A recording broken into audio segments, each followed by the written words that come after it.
الفضل YouTube channel میں آپ کا استقبال ہے۔ السلام علیکم ورحمۃ اللہ وبرکاتہ۔ سورہ آل عمران آیت نمبر 21۔ اعوذ باللہ من الشیطان الرجیم۔ ان الذين يكفرون بآيات الله ويقتلون النبيين بغير حق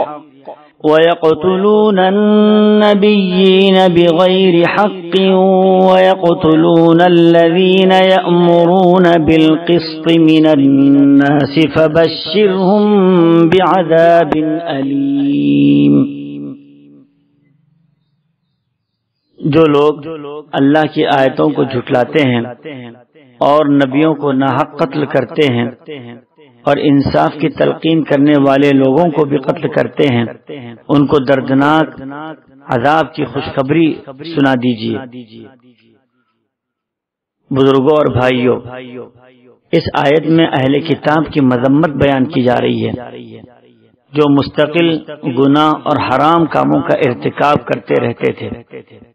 اللہ کا جو پیغام ان کے پاس پہلے سے تھا اس کو بھی اور جو بعد میں آیا اس کو بھی جھٹلاتے رہتے تھے۔ اسی پر بس نہیں کرتے تھے بلکہ پیغمبروں کو مار ڈالتے تھے۔ سرکشی اس قدر تھی کہ جو لوگ ان کے پاس آ کر جب عدل و انصاف کی بات پیش کرتے تھے انہیں بھی بے دریغ قتل کیا کرتے تھے۔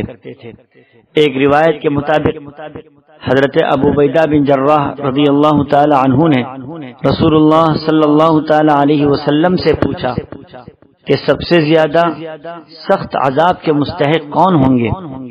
آپ صلی اللہ تعالی علیہ وسلم نے فرمایا، جو کسی نبی کو مار ڈالے یا کسی ایسے شخص کو جو بھلائی کی بات بتلانے والا اور برائی سے بچانے والا ہو، اور فرمایا یہی تکبر و غرور ہے۔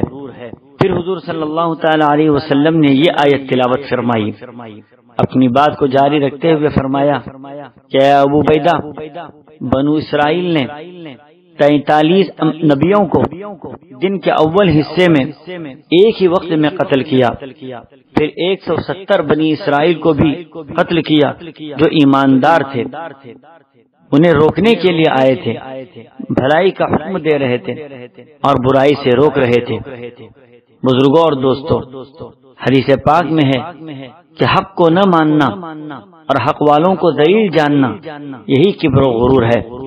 اللہ ہم سب کی حفاظت فرمائے اور حق کو سمجھنے اور اس پر عمل کرنے کی توفیق عطا فرمائے، آمین۔ وآخر دعوانا ان الحمد للہ رب العالمین۔ اس چینل کو سبسکرائب کریں اور اس کو زیادہ سے زیادہ شیئر کرنے کی کوشش کریں۔